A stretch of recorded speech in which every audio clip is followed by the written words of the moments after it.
So I'm only writing to the fathers because I feel that if the fathers took their responsibility, their God-given mandate, if they can carry out that one as it was intended the very first time, as I was growing up,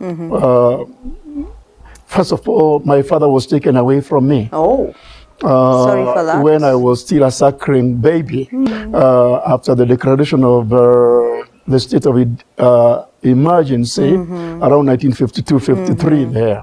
I am bold because I'm convinced that what I'm saying carries is founded on what I consider to be true. I am informed. I'm not just talking. Yes. I am informed by one I cannot doubt. Okay. Yes. All right. Okay. So what would you say, Bishop, probably to someone watching you who is either a father or a son who actually knows that his family has broken down and he doesn't know how to begin in order to mend it?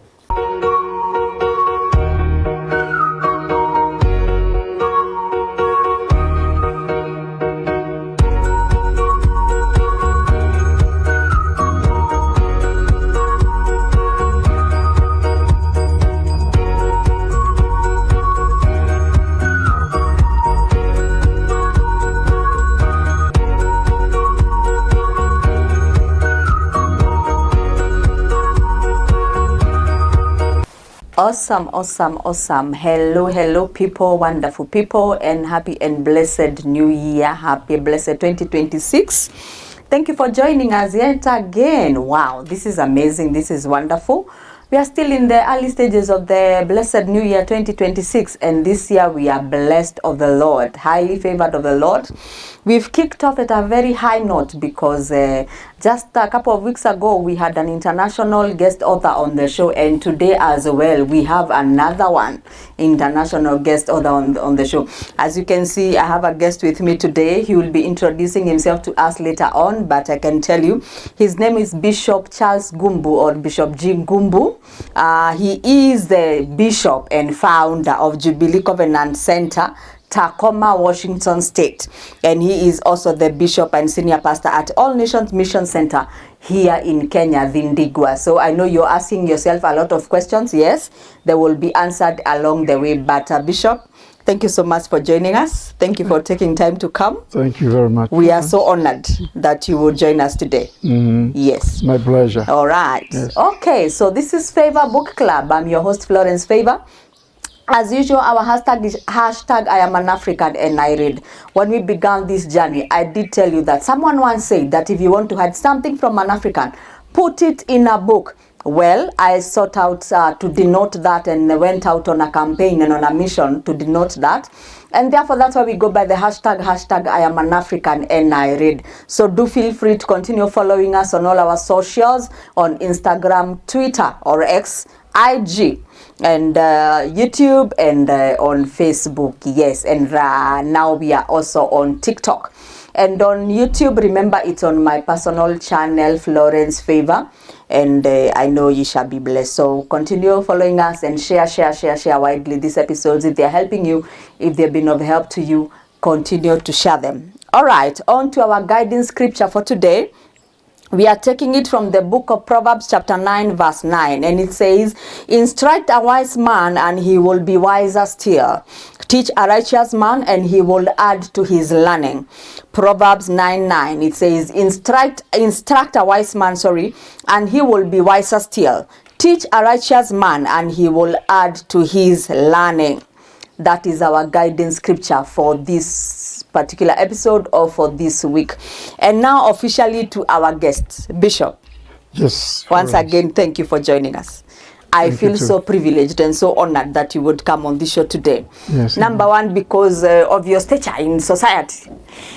Also, you're not a very easy man to find. Well, it's getting much easier. It is getting easier. With age. With age. Yes. All right. Yes. And also, you're such a father figure in this nation. And also, I believe in you wherever, in the US, where you have your other ministry based in Washington, Tacoma. And so thank you so much. So take a minute and introduce yourself again to the viewers and tell us a little bit about yourself. Thank you so much. Yes. Let me start off by what Florence is calling me, a father figure. Yes. Yeah, I have heard many people talk about me as a father figure, and I have been denying all along that I'm not a father figure. I don't want to be a father figure. I want to be a father. You want to be a father? Not a father figure. All right. Yes. Okay. Yeah, okay. having said that, my name is Charles Ngumbu. All right. Yes, and like I was introduced, I'm a pastor with All Nations Mission Center, PEFA, here at Dindegwa in Kiambu. Yeah. And also indeed founding pastor of Jubilee Covenant Center in a city called Tacoma, south of Seattle, in Washington State, which is still going on. I am not the pastor there at the moment. I thank God for giving us a man of God by the name Pastor Martin, who is carrying on with that work to date, as I also continue with the PEFA here in Tendegwa. Okay. Yes. Wonderful. Yeah. All right. So, are you married? Do you have children? Yes, indeed. I'm married to my wife, Gladys, and we've been married for the last 48. This is the 49th year. 49th. Yes, so we're looking forward to celebrate that's a jubilee. Our 50th jubilee next year, 2027. Okay, please invite me. I want to come. I'll do that. And in that marriage, we've been blessed with 4 children, 4 boys and 1 girl, who are grown-up people with their families. Yes. Actually, our last born is like 41 years old. Oh. Yes. Okay. Yes. Wonderful. So you had right there. And you're also the author of the book we are going to be talking about today. That's right. Yes. Okay. So your book is amazing. I've read it several times actually. It's quite amazing. And I would say in this aspect that you're a trailblazer because what you have written or what the work that you're doing with this book is that you have ventured into an area and into a place where most people have not before. And so congratulations, first of all, for taking the risk, for going where no man has gone before. Wow. Number one. And so please, you can maybe take a minute or so and tell us what your book is about, basically, in a nutshell. Well, trailblazer or not, I will leave history to judge that. Okay. Because the idea I have in this book, for me, is very simple. Okay. Saying it is simple doesn't imply that it is cheap or it's very foundational. It's simple but very foundational. Okay.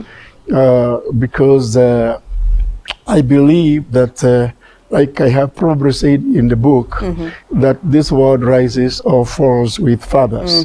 Yeah, the crisis that we are in could be connected somewhat, some way to what kind of fathers we have in this world. Yeah. So my message is to fathers predominantly, and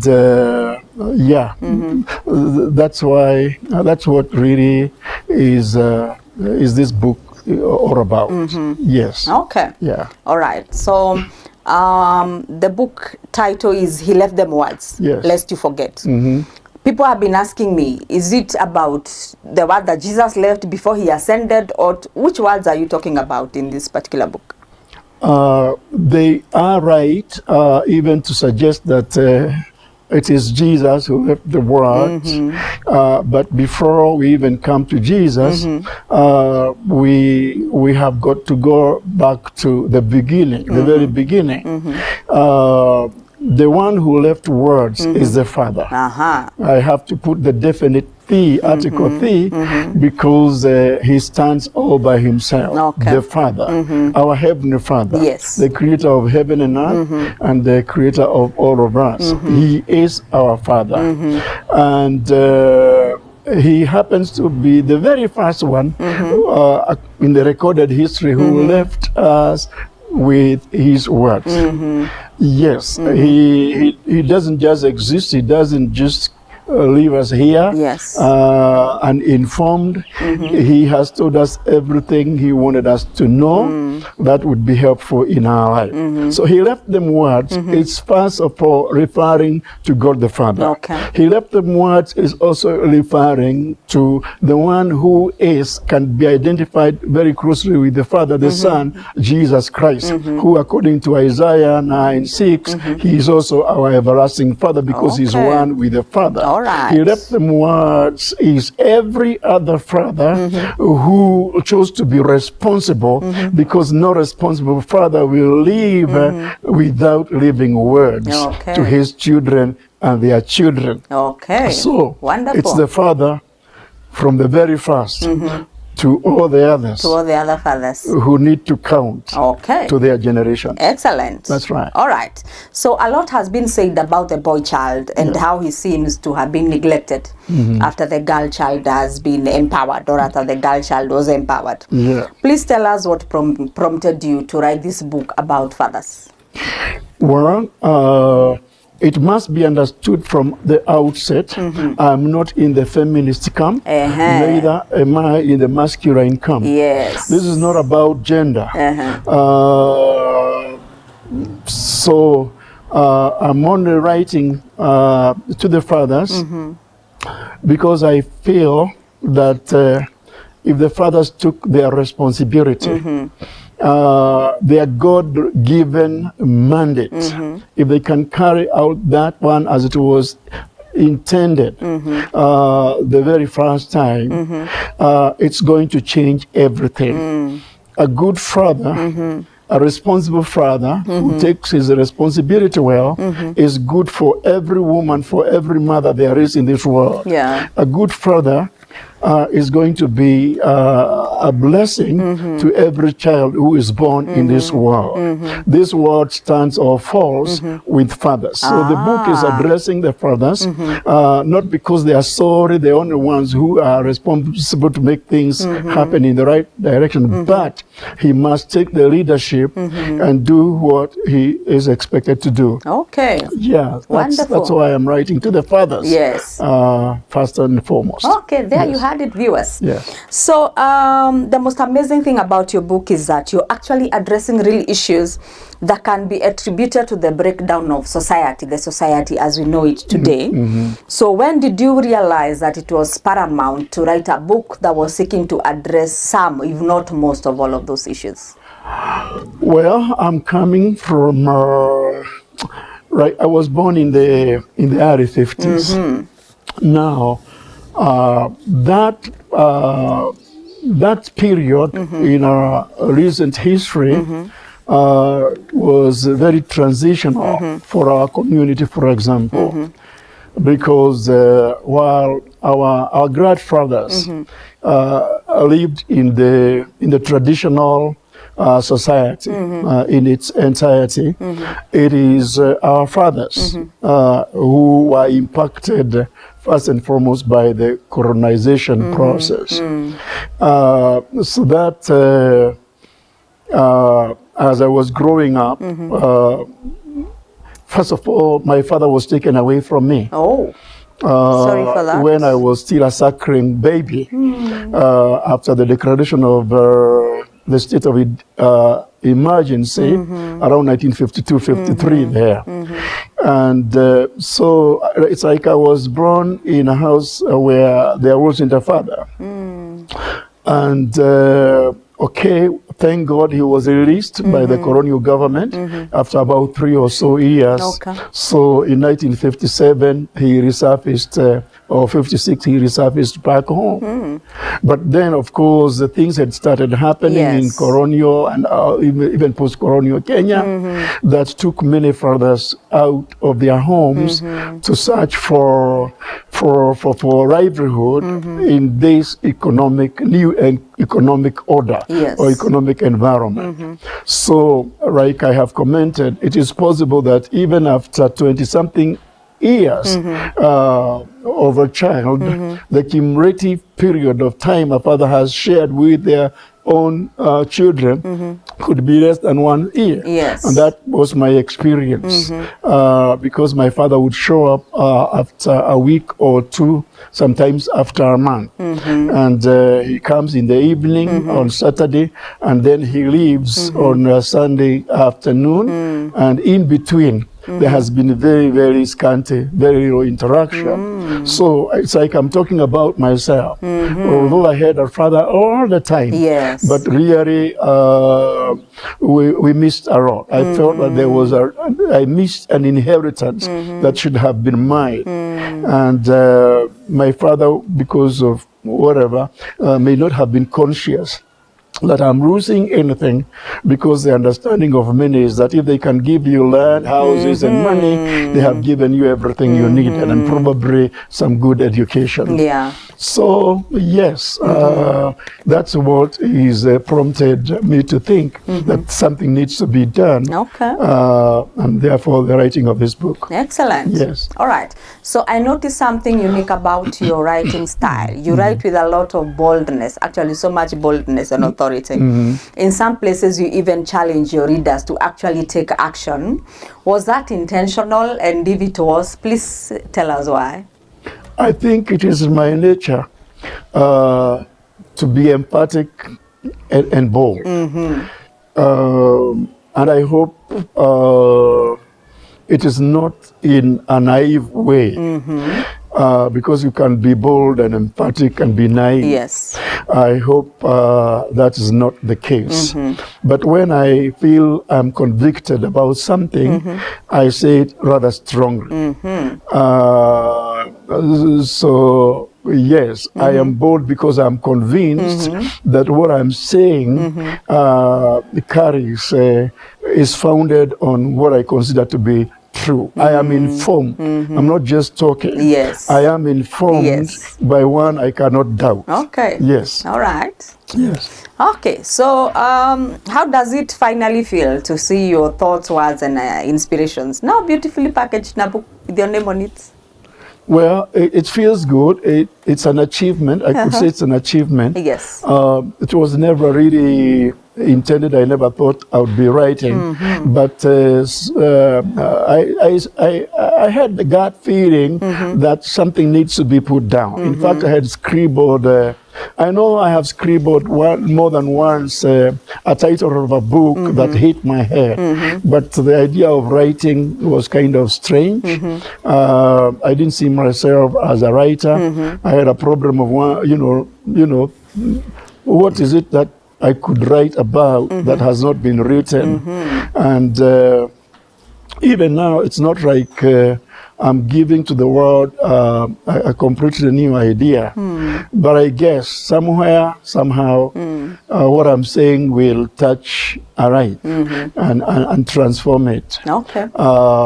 And so many others. What I'm offering here, I feel it's like some raw material that other good, well-to-do authors and people who can really write, they can pick that piece of raw material and produce, come up with many other wonderful products. Okay. Yes, Okay. that's my hope. All right. That's right. Okay, so what would you say, Bishop, probably to someone watching you who is either a father or a son who actually knows that his family has broken down and he doesn't know how to begin in order to mend it? Well, I would just encourage that father not to give up. It's never too late to do a good thing. I am suggesting a number of things that we should begin to do if we care at all. So I think the big question is whether you have goofed, whether you have lost it, whether you have missed the way and you've done everything in the wrong way in the past. If you are still breathing, if you're still here, there is something you can do to even change that. And sometimes, to God, the Bible says, one day is like 1,000 years, and 1,000 years is just like a day.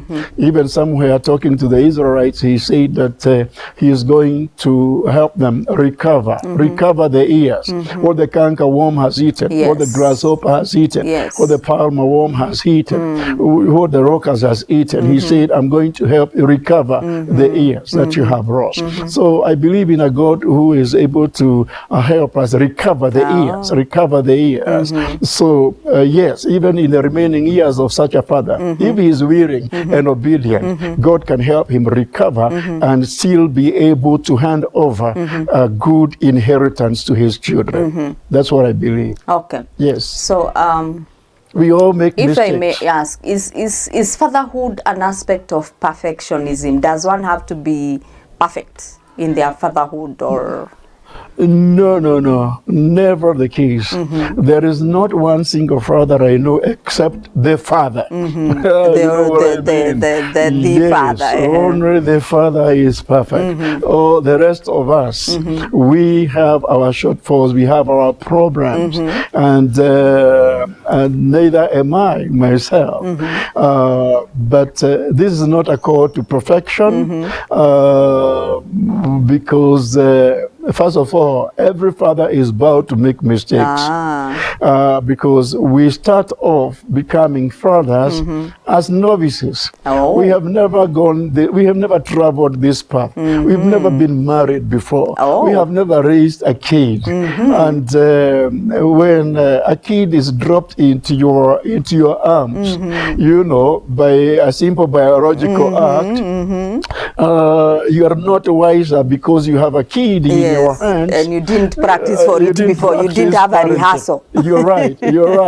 So when you are running in the game, like on the job, you know, you must rely. I must say the success of every father will depend on who he is following, who is holding his hand. I have written something like that in this book. That leadership, the father leadership role of a father is not dependent on how much a father knows, on the degrees that are hanging on his wall. It really depends on who he is following. It is followership rather than leadership that is important in this journey. Yeah, because the journey we are taking, we've never been involved in it. But thank God there is somebody who has been there before us, and he is still ahead of us and can take us by his hand and lead us all the way. After all, remember, we may be talking about this, the children you are raising are not exactly yours, are not exactly mine. They are his. So he also has a duty in himself to take me by his hand if I am willing, and then I will be led. That's what I'm calling fathers to do. Because to pretend that you're going to do a smart job in this is Pharisee. It's not true. You need help. Yes, and help is absolutely available. All right. Yes. Bishop, you just delivered someone right there. Because if someone has failed in one area or another, or in one aspect or another, and they probably feel that there's no more need for them to try to do better, or even to mend, or whatever has become somewhat of a mess. But I think you've just delivered and helped somebody right there. So thank you very much for that response. My pleasure. All right. I would want to ask you a question. And this one is in regard to one of your original quotes that is in your book. And the quote says, "Why do fathers go through life and finally exit without saying anything specific, or even without setting on record what they would wish future generations to know, or how to live life?" Now, as I began writing this book, I'm giving a story of how all my fathers, you know, my tradition, every brother of your father is your father, and we have aunties and fathers, big and small fathers. You understand what I'm talking about? And even their contemporaries, people of their age, we look to them as fathers. And it's like I was telling myself, I'll sit with my father or my fathers, and I'll have to get them to tell me everything about their past, and we would put it in a nice form, a way that I can understand. So I grew hoping it's going to happen, but that was foolish, because life just happens on us, and people disappear. So that it's like I woke up from a deep sleep when I discovered my father is gone, and the rest of the living brothers has gone, my aunties have gone, and when I looked around, it's like there was nobody who could answer my questions. And right there, I felt like we have lost an inheritance, something we should have had that we are not having. Okay. So we were not connected even with our recent past. And so I started feeling like if my grandfather, for whatever reason, in his situation he was in, said anything that was recorded, I would pay any amount of money to access that record, so that I can know what was in his mind. But it's not there. Or my father's. I'm talking about my father's in the past. Yes. That is not to be a traditional culturalist or something like that, because from where I'm coming from, I have read my Bible. Yes. And I am envious. I got envious because my Bible gives me a story about, especially the Jews, that is very different from my own background. Okay. When you read from Luke chapter number 2 and as well as Matthew chapter number 1, there is a list of genealogies right there. And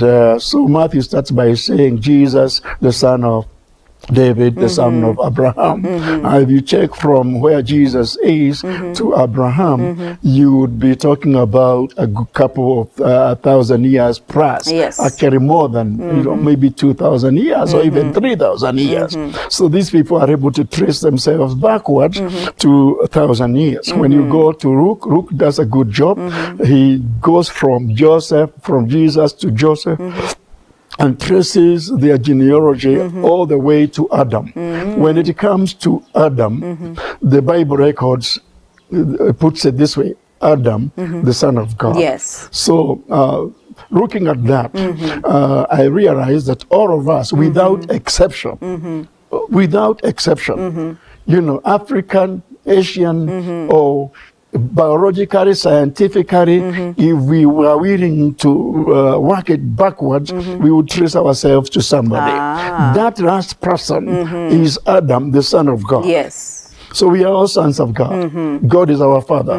Therefore, I sought to know what my father had said. And I felt relieved that although my immediate fathers failed, but the ultimate father, my father, God the Father, has written something he never for failed. you. He wrote something for me. And I would have really loved, appreciated if all the other fathers carried that tradition of leaving something which cannot be missed after their father. Okay. That's why. That's what challenged me to come up with this book. Okay. Yes. Wonderful. That's wonderful. That's awesome.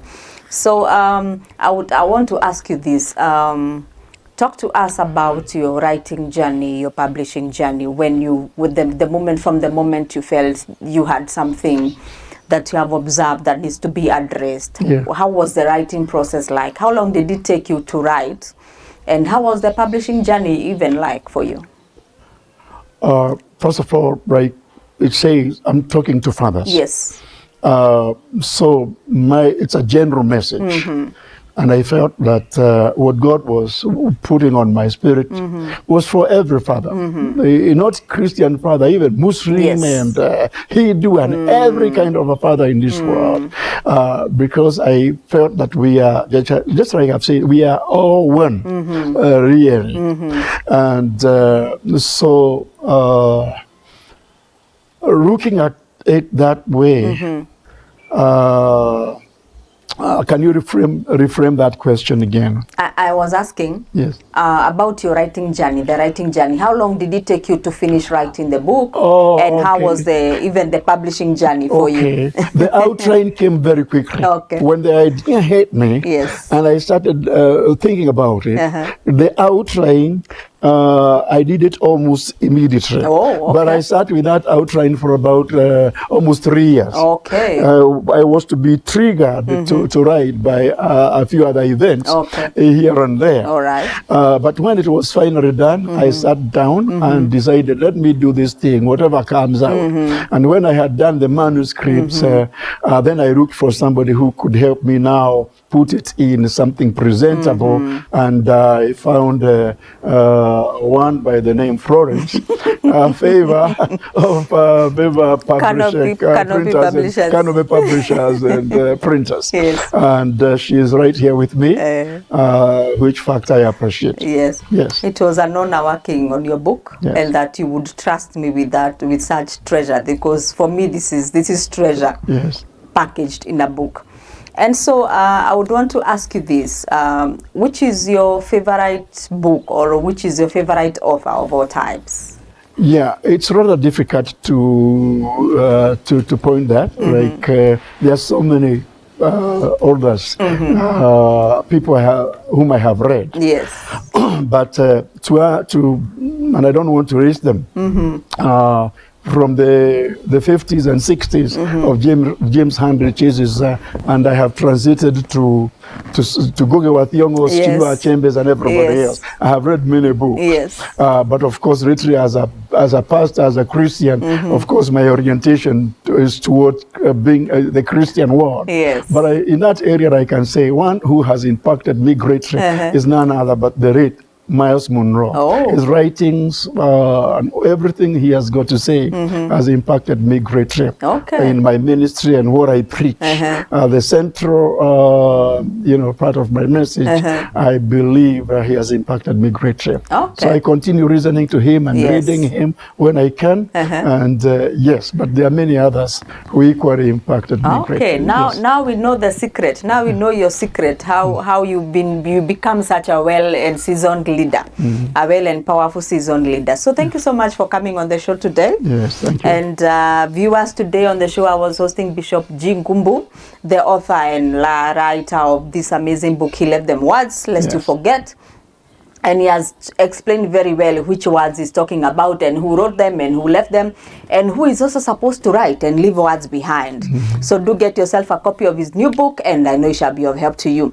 You can get it for yourself, for your father, for your brother, for your son, for your boss, for your colleague, anybody, even for your mother. Like he said, he's not writing from a gender-sensitive place. He's writing for everybody, and therefore the book can be of help to everybody else. And so Bishop G. Ngumbu is the author, is the Bishop of Pefa-Dindigwa, and he's been in active ministry for more than 3 decades. And he's also the senior pastor or the bishop of Jubilee Covenant Center in Seattle, Washington, Tacoma, right there. And so it's been an honor to have you on the show. And viewers, this is just part one of the interview with Bishop, because he has a lot he wants to talk to us about his book and the message that is really in his heart, and that we felt cannot be contained in one single episode. So do look out for episode 2 of this interview, and it shall be great and awesome. It shall be of help to you. So Bishop, do so get by to our viewers and tell us where they can find your book, where they can find or buy your books. Well, thank you for being part of this. And you can find my book at Tenaj Bookshop. You can get it from Florence, from Canopy. Florence is me. Yeah, Florence is this one. And of course, she has quite a number of such sites she has already mentioned. Yes. And I'm also on YouTube. Yes. Bishop Charles Ngumbu. I have my own platform at YouTube. Yes. We are certainly going to be making way for more avenues to exist for somebody to receive this book as we walk around. Thank you so very much for paying attention. Okay, do you have a number that you can share with the viewers in case somebody wants to contact you directly? Yes, I have my number. I have, you can use the one in the book, 0718-278-791, and we will certainly be supplying more numbers as we get along. All right. Yes. Indeed. So there you had it, and if you get yourself a copy of the book from the bishop himself, or from myself, or from Tenaj online bookstore, you can get it there. And of course, all that information is also scrolling on the screen, even as we are conveying it to you. And I know that it shall be of help to you. All right, so awesome. Bishop, I want to give a quote of the week And there's one I selected and there's one I chose from your book. And the first quote goes like this. Our quote for this week, it says, our minds are shaped by the books we read, our characters by the people we meet, our spirits by the love we give. Our minds are shaped by the books we read, our characters by the people we meet, and our spirits by the love we give. The bonus quote is from our very own Bishop Ngumbu here, and he says, the real you is your character. You nurture your children with your character and not your genes. Let me repeat that again. He says, the real you is your character. You nurture your children with your character and not with your genes. Bishop, that is powerful. That is amazing. So continue following us on all our social media platforms, Facebook, YouTube, Instagram, TikTok. And I know that we are going to continue together in this, our reading journey. As usual, our hashtag is hashtag I am an African and I read. And once again, thank you for joining us and for walking with us over this amazing journey. I do believe that the episodes we've been bringing to you have been of help and of impact to you. Let us keep on with the reading journey, and I know we shall do great things together. As usual, our parting shot is that with Favor Book Club, you are capable of doing amazing things. And like I said, this is just part 1 or episode 1 of the interview with Bishop. So do look out for part 2 of this interview. Until next time, shalom, shalom. God bless. Bishop, thank you so much for coming. My pleasure. Looking forward for the next interview. Yes. Yes, indeed. Thank you. Yes. All right.